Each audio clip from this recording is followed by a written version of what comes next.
Shalom. Ketemu lagi dengan kita dari Grace and Truth.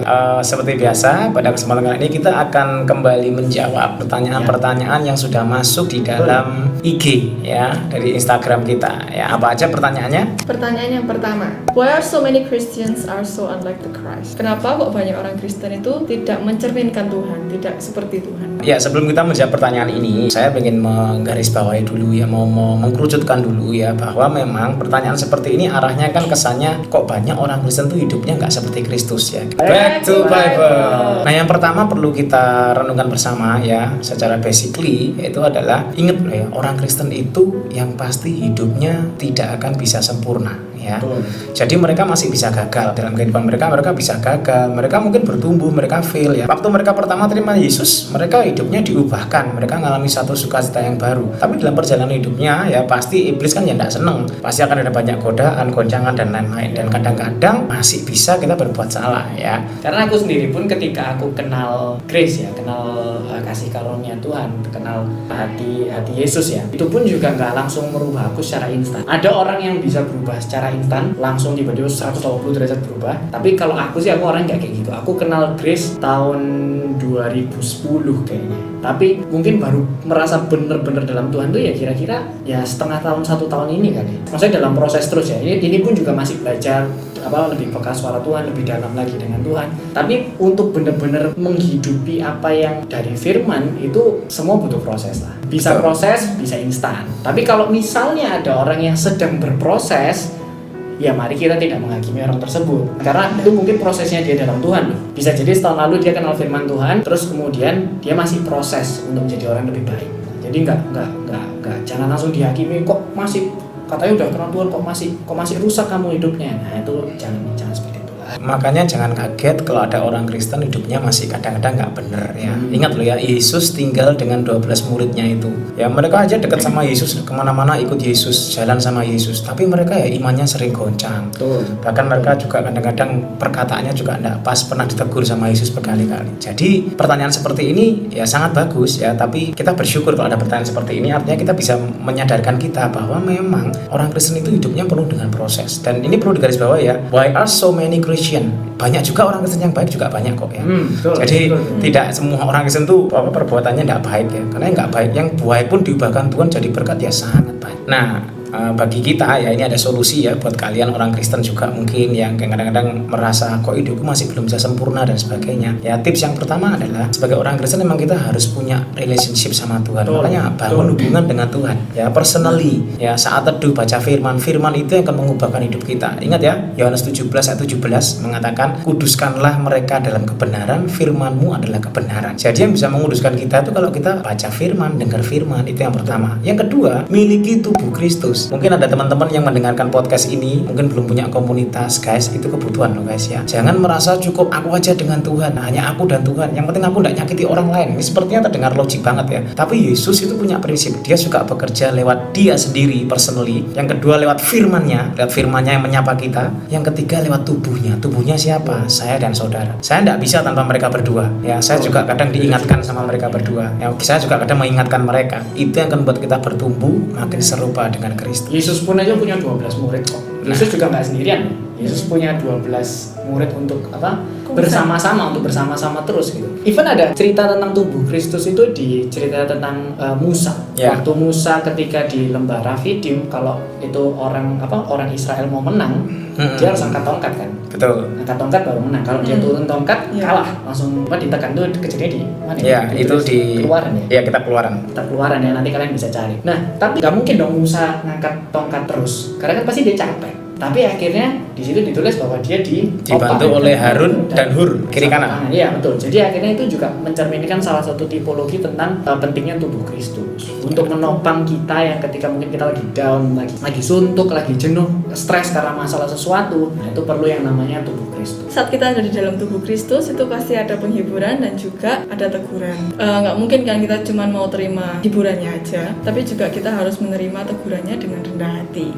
Kalau misalnya ada orang yang negur, itu diterima dengan rendah hati, bukan malah di fight back gitu. Malah kita Jangan jadi baper. ya, jangan baper, jangan jadi defensif juga gitu. Kalau misalnya kayak gitu berarti itu akan merugikan kamu sendiri gitu. Dan juga kenapa banyak orang Kristen itu nggak seperti Kristus, itu mungkin tanpa kita sadari, kita tuh nggak membuat Kristus tuh jadi role model kita dalam hidup kita itu.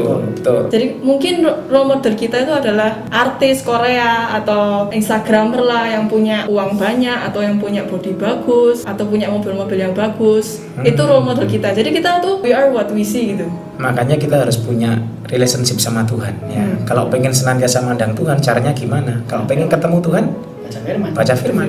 Kalau pengen kenal Tuhan, Yohanes 1. pada mulanya adalah firman, firman itu bersama-sama dengan Allah dan firman itu adalah Allah. Jadi kalau pengen kenal Yesus, kenal Allah kita, baca firman-Nya. Dan ada satu lagi hal prinsip yang mungkin kadang-kadang nggak disadari ya. Kenapa kok orang bisa nggak seperti Kristus ya? Orang Kristen nggak seperti Kristus. Itu yang ada kemungkinan juga. Mungkin ketika dia terima Yesus, itu mungkin dia belum sepenuh hati. Karena Kristus belum betul-betul lahir dalam hidupnya. Ya saya percaya teorinya seperti ini. Begitu Yesus kita terima, Roh Kudus itu ditaruh dalam diri kita. Makanya ketika kita akan melakukan hal-hal yang tidak berkenan di hadapan Tuhan, pasti otomatis akan ada perasaan tidak damai sejahtera, akan ada yang ngingetin kita. Siapa yang ngingetin kita? Pertama pasti Roh Kudus, Tuhan ya, Tuhan sendiri. Yang kedua tubuhnya. Makanya kadang-kadang orang-orang Kristen yang mungkin hidupnya kok salah ya, mungkin berbuat kejahatan yang besar, korupsi lah ya. Kita juga pernah melihat ya, mungkin ada hamba Tuhan yang jatuh dalam dosa dan sebagainya. Karena nggak ada yang menegur, nggak ada yang mengingatkan. Ya seperti tadi dibilang sama Jemima ya, harus mau rendah hati kalau ditegur. Kalau orang itu sudah merasa lebih tahu firman, ya ditegur orang yang sepertinya biasa-biasa. Lo ingat ya, Tuhan tuh bisa negur lewat hal-hal yang simpel. Bahkan keledai aja bisa dipakai untuk menyadarkan Bileam ya. Bahkan orang-orang penjahat pun bisa dipakai Tuhan untuk menyadarkan kita. Jadi sebagai orang Kristen tuh harus mau rendah hati kalau Tuhan lagi mau mendidik, lagi mau menegur kita. Dan percayalah kalau Kristus sudah lahir dalam hidupmu, ya pasti ya Tuhan itu pasti sedang menyiapkan rancangan yang terbaik. Pasti hidupmu dibawa lebih baik. Dan seperti yang kata Rasul Paulus, menjadi serupa dengan Kristus gitu. Jadi teori basicnya adalah seperti ini. Ketika seseorang itu menerima Yesus secara pribadi, artinya dia mendapat satu kasih karunia, keselamatan, maka hidup orang itu pasti berubah. Satu contoh di Lukas 19, kalau kita lihat kisah Sakius, dia itu sesuatu yang sangat luar biasa sekali. Sakius ini orang yang tidak ngerti firman Tuhan, tidak ngerti Alkitab, ya, tidak ngerti hukum Taurat, tapi dia di mata orang-orang dia adalah orang yang sangat buruk perilakunya karena dia memeras orang-orang sebangsanya sendiri. Ya, namun ada satu hal yang luar biasa, ketika Yesus datang ke rumahnya, Yesus datang sebagai kasih karunia yang mendatangi dia. Dia mengalami satu kasih karunia yang luar biasa, maka dengan tiba-tiba ada satu kekuatan, dia bisa mengembalikan kepada yang diperas itu 4 kali lipat, dan dia separuh hartanya diberikan kepada orang miskin. Sangat kontras dengan kisah sebelumnya ya. Di Lukas 19 kisah Sakeus, di Lukas 18 ada kisah tentang orang muda yang kaya yang ngerti kebenaran hukum Taurat, tapi dia bertanya kepada Yesus, "Guru, apa yang harus kulakukan untuk mengikut engkau?" Kemudian Yesus berkata, "Hormatilah ibumu, ya, jangan membunuh, jangan mencuri dan sebagainya." Dan dia berkata, "Semua sudah kulakukan sejak masa muda." Namun ketika Yesus berkata, "Jualah hartamu, berikan pada orang miskin," dia langsung sedih dan dia pergi meninggalkan Yesus. Artinya apa? Ya, ketika orang itu mengalami Yesus secara pribadi, ketika orang itu mengalami perjumpaan pribadi dengan Yesus, dia kan punya kekuatan yang luar biasa untuk bisa melakukan hal-hal yang bahkan jauh lebih besar daripada yang mampu dilakukan oleh orang-orang yang sudah merasa dirinya mengerti firman dan sebagainya. Lihat ya, Sakeus orang tidak ngerti apa-apa, sementara orang muda tadi ngerti hukum Taurat. Tapi Sakeus malah jauh mampu bisa memberikan hartanya daripada orang muda tadi. Ya, sama dengan kita. Kalau kita mengalami Kristus secara pribadi, pasti hidup kita berubah. Jadi kalian yang mendengarkan podcast ini ya, ketahuilah bahwa jika ingin hidupmu berubah, pengen seperti Yesus, ayo terima dia secara pribadi, kenali hidupnya si Kristus secara pribadi lewat firman-Nya. Jangan jauhkan diri dari pertemuan ibadah ya, punya komunitas. Ada satu ayat yang menunjukkan bahwa ketika kita memang menerima kasih karunia itu justru akan memampukan kita untuk jadi orang yang lebih baik lagi ya. Back to Bible. Itu ditulis di 1 Korintus 15 ayat yang ke-10 ya. Kita back to Bible. Bunyinya gini, "Tetapi karena kasih karunia Allah, ya, karena kasih karunia Allah, aku adalah sebagaimana aku ada sekarang, dan kasih karunia yang dianugerahkannya kepadaku itu tidak sia-sia. Sebaliknya, aku telah bekerja lebih keras daripada mereka semua, tetapi bukannya aku, melainkan kasih karunia Allah yang menyertai aku." Amin. Jadi ketika kita kenal Kristus, kita kenal kasih karunia Tuhan, kita kenal Yesus, itu justru power yang memampukan kita untuk melakukan segala sesuatu itu justru powernya Tuhan, bukan power manusia kita lagi. Jadi yang memampukan kita untuk jadi orang yang lebih baik, jadi orang yang lebih serupa dengan Yesus seperti pertanyaan tadi ya, itu justru bukan power dari daging kita, bukan kekuatan daging kita, tapi justru kekuatan yang Tuhan kasih. Seperti yang Rasul Paulus bilang tadi, kenapa kok Tuhan memberikan kekuatannya untuk kita? Ya karena Tuhan mendesain kita untuk jadi berkat. Dan membuat namanya dikenal. Betul, dan membuat namanya dikenal juga. Karena ada satu pertanyaan yang masuk ke kita juga, salah satunya adalah kenapa kok Tuhan menciptakan manusia dan Tuhan menciptakan iblis? Nah, yuk kita akan back to Bible ya. Kenapa kok Tuhan menciptakan manusia? Kita pasti sudah tahu reasonnya ya. Tapi kalau yang kenapa Tuhan menciptakan iblis? Nah ini kesannya kan sepertinya Tuhan kok mendesain sesuatu yang tidak baik gitu ya. Nah di dalam kitab Kejadian itu dikatakan ya, Allah melihat segala sesuatu itu baik. Jadi Tuhan itu desainnya pasti baik. Ingat, jadi Tuhan nggak pernah ciptakan iblis loh ya.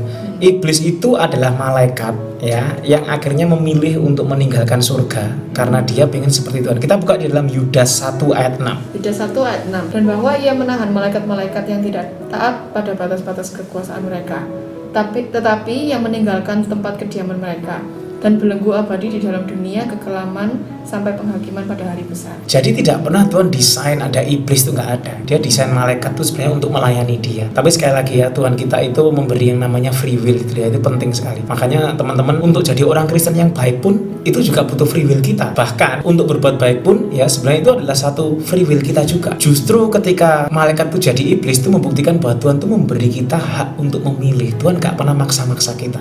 Nah Tuhan pengen relationship yang dibangun berdasarkan free will juga. Artinya kita punya kesempatan untuk memilih dia, mengikuti rancangannya dia. Sometimes kita ada sedikit tidak taat sama Tuhan, tapi Tuhan bisa luruskan lagi dan sebagainya. Itu dinamika hubungan yang indah. Makanya Tuhan tidak pernah mendesain yang buruk. Ya, di garis bawah ya, Tuhan tidak pernah mendesain yang buruk. Jadi ingat ya, sebagai orang Kristen ya, kita pasti nggak sempurna, pasti pernah gagal. Karena itu miliki hubungan dengan Tuhan, relationship in God ya. Pelajari firman-Nya, kenali Dia tiap hari, dan milikilah komunitas ya, milikilah tubuh Kristus yang bisa mensupport, membangun, menegur dengan kasih, memberi penghiburan. Maka kita akan menjadi serupa dengan Kristus. Jadi kita juga mau berbicara di podcast ini tentang isu yang sedang ramai diperbincangkan di media, yaitu tentang rasisme against George Floyd, itu orang yang di Amerika Serikat. Kenapa kok banyak orang masih rasis padahal mereka dalam Tuhan ya? Aku nggak pernah merasa aku ini orang Chinese ya. Nah, kita sekarang back to Bible ya. Apa yang Bible ngomong tentang rasisme? Yesus itu justru dia sangat menghargai kalau ada orang tuh yang datang kepada dia dengan apa adanya dia, dari mana dia berasal.